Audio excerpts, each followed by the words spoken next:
tiempo de hablar de cultura, como todos los viernes. Quiero platicarle que recientemente se presentó en Bellas Artes la cantata Cuitlahuatzin, una ópera en náhuatl sobre la vida de Cuitláhuac, el señor de Iztapalapa y además penúltimo gobernante de México, Tenochtitlan. Esta obra se estrenó en la Macroplaza de Iztapalapa en octubre pasado y desde entonces ha recibido valoraciones muy positivas, muy elogiosas por parte del público, por parte de la crítica. Hoy tenemos el honor de platicar con el autor del libreto de esta ópera, el músico y escritor, el gran músico y escritor Samuel Maínez, y nos da mucho gusto saludarlo, doctor, a esta hora. Muy buenos días. Buenos días, el gusto es mío. Doctor, nos gustaría saber, en primer término, si usted nos permite, ¿qué representa Cuitláhuac? ¿Qué representa este personaje para nuestra historia mexicana?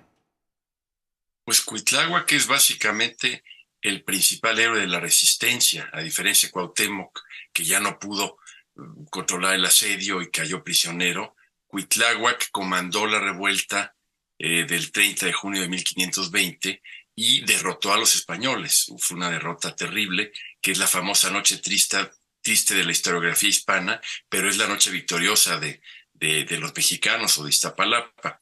Además, Cuitláhuac es muy importante porque se opuso a su hermano Moctezuma a que recibiera a los españoles honrosamente. No logró disuadirlo, pero pues fue un visionario en ese sentido, y además intentó federar a las tribus, a las etnias, para unirse en contra del peligro de la invasión hispana. No lo logró tampoco, pero pues ahí hubiera nacido la nación mexicana, básicamente. Lamentablemente tuvo un periodo muy efímero como gobernante, 2 meses si acaso, y murió de viruela, es decir, es un héroe invicto, invisibilizado por la historia, lamentablemente. Me imagino, doctor, que ha sido apasionante escribir este libreto. Nos gustaría que nos compartiera cómo fue el proceso de escritura de este trabajo, que además fue traducido al náhuatl por el maestro Patrick Johansson. Y se conecta con un trabajo previo. Mi tesis doctoral en la UNAM fue la reelaboración en claves mexicanistas o la visión mesoamericana de la ópera de Vivaldi sobre Moctezuma, que es una historia donde se deforma pues la visión autóctona, y la presentamos en 2019 para conmemorar los 500 años tanto en el Zócalo como en Iztapalapa. Inmediatamente después, la alcaldesa Clara Brugada, que tiene una visión muy clara de para qué tiene que servir la cultura y la educación, me encomendó que hiciera algo sobre Cuitláhuac. Entonces inmediatamente me puse a trabajar, y ahí, bueno, viene la investigación, todas las fuentes, que son pocas alrededor de Cuitláhuac, cosa que me dio espacio para colmar lagunas, siempre apelando a la verosimilitud.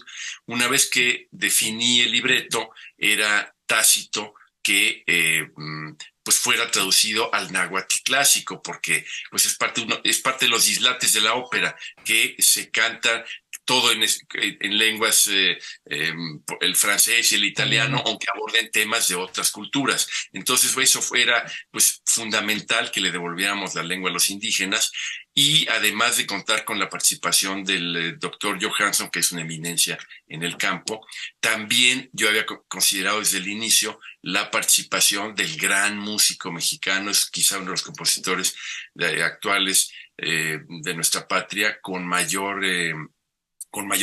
obras de mayor impacto y con un lenguaje accesible, y realmente es un gran músico, el doctor Samuel Seaman, que es maestro de la Juilliard. Entonces trabajamos a la limón, trabajamos denodadamente. Se nos interpuso la viruela, se nos interpuso la COVID-19, entonces ya no la pudimos estrenar en 2020 y logramos estrenarla hasta 2022 en la Macroplaza de Iztapalapa. Doctor, ¿qué sintió verla, desde luego, esta obra en el Gran Palacio de Bellas Artes? Me gustaría conocer su opinión, pero también la valoración que hace usted del público. ¿Cómo tomó el público? ¿Qué impresiones tuvo usted sobre el público y desde luego su apreciación personal sobre ver este trabajo, nada más y nada menos que nuestro Gran Palacio de Bellas Artes? Bueno, muy emotivo, sobre todo porque parte del postulado de la alcaldía, de la alcaldesa, era llevar la ópera al público lego, al público de a pie. Y tuvimos en la Macroplaza alrededor de 6,000 personas y que no habían tenido acceso a este tipo de manifestaciones artísticas. Y la reacción fue conmovedora. Puedo decir que hubo catarsis colectiva. Y después, bueno, le fue tan bien con la respuesta del público que se abrió la puerta del Palacio, las puertas del Palacio de Bellas Artes. Esto también por mediación de la doctora Lucina Jiménez, que creyó que el proyecto tendría que presentarse en Bellas Artes. Y en Bellas Artes, pues sí fue, ¿cómo le puedo decir? Pues fue apoteósico porque, bueno, se llenó, pero tuvimos una reacción del público inesperada. Espontáneamente, alrededor de 25 minutos de aplauso, pero espontáneamente el público empezó a gritar al unísono: México, México, México. Y eso pues nos confirma que realmente pues la ópera tiene un poder inmenso para mover las emociones y máxime cuando abordamos los temas que son de nuestro interés. Para eso debe servir la ópera, para cantar las gestas nacionales. Y no se había hecho mucho en la historia de la ópera mexicana. Es un llamado, doctor, a recuperar lo nuestro, a recuperar el náhuatl y a conocer mejor nuestro pasado, nuestra historia. Exactamente, sí, con esto revaloramos el pasado indígena, que lo traemos en el ADN, pero a veces escondido, a veces vilipendiado, y es el caso de sentirnos orgullosos de la herencia prehispánica, al igual que la herencia española. Aquí no se trata de polarizar, sino más bien de unir las culturas que nos conforman. Doctor, está trabajando en una obra similar. ¿Qué está haciendo en este momento? ¿En qué está trabajando, doctor Maínez? Bueno, acabo de escribir la biografía de Aniceto Ortega, que es otro personaje invisibilizado, importantísimo. Fue fundador del conservatorio, fue, bueno, el introductor de la ginecobstetricia moderna y fue básicamente el padre del nacionalismo musical o del protonacionalismo musical, porque él escribió en 1871 la primera ópera sobre un tema patrio para ser cantado en español. ¡Qué extraordinario! Ese ya fue sobre Cuauhtémoc, él le puso Guatimotzin, pero quedó trunca. Entonces reelaboré lo mismo que hice con Vivaldi, con su Moctezuma, lo hice con el Guatimotzin, y ahora va a ser una ópera fílmica en un acto. Escribí el libreto, le puse el náhuatl, también en colaboración con el doctor Johansson, también metimos maya peninsular, y estamos también ya en el proceso de montaje.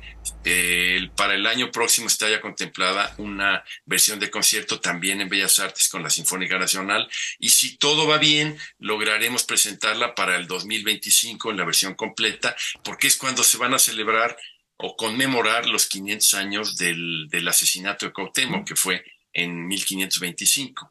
Entonces, pues eso es básicamente lo que me ocupa ahora. Y bueno, el libro de Aniceto Ortega está en 3 volúmenes y está por salir al aire. Pues vamos a estar muy pendientes, maestro Samuel Maínez. Nos gustaría volver a platicar con usted y sobre todo que nos tenga al tanto de estos extraordinarios trabajos que usted hace. Le agradezco mucho estos minutos que nos ha concedido para México Vive. Muchas gracias. Encantado, muchas gracias a ustedes. Muchas gracias, el maestro Samuel Maínez.